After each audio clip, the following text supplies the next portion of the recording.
is the day, this is the moment. Let's come together now. Today nurses are seeing red across the state, and nurses from Riot are here today outside our local MP's office to show dissatisfaction with the government. Yeah, nurses are seeing red today because we're sick of not being heard. Our award expired last night on the 30th of June, and Mr O'Farrell has not negotiated in good faith with the nurses and midwives of this state. We've had no firm offer of improvement in the ratios. It expired before anybody had the opportunity to have any kind of input or discussion about what our award says. That's not good enough. Government has taken away all our claims for ratios. I've been mummified, but I should be raised. I should be happy, but I'm not. We're sending these petitions that we've had signed in our little Santa bag to Barry in the hopes that he will grant us a Christmas in July gift of giving us our 2.5% and our ratios. We want our ratios consistent throughout the state. Well, we hope it sends a united and strong message to the O'Farrell government so that patients get the correct and safe care by staffing adequately the wards.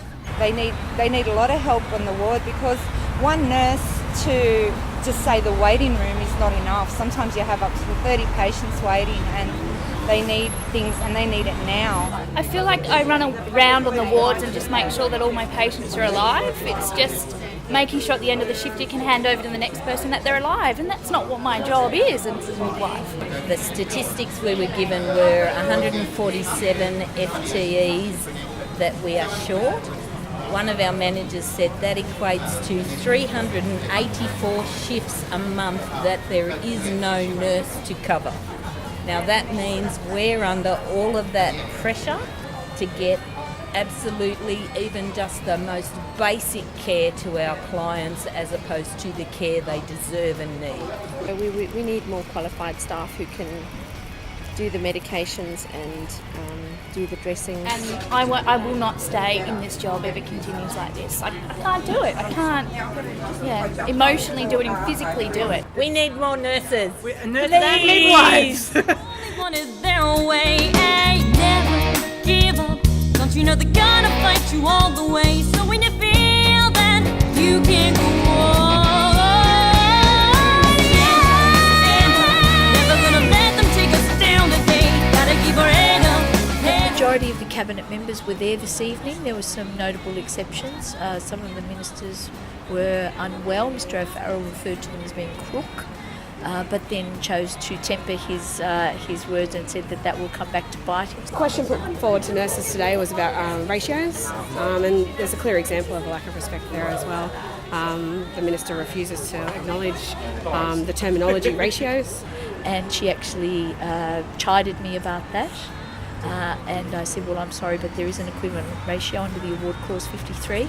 Mrs Skinner, who said the award is under negotiation as we speak, but that's news to us. And it was very disappointing also to hear Gillian Skinner vaguely answering the question and arguing semantics about ratios. I also asked about the extension of the ratios and the provision of equity to patients across the state. They really didn't answer effectively the questions that they were being asked. No real action. As I said, lots of filibustering.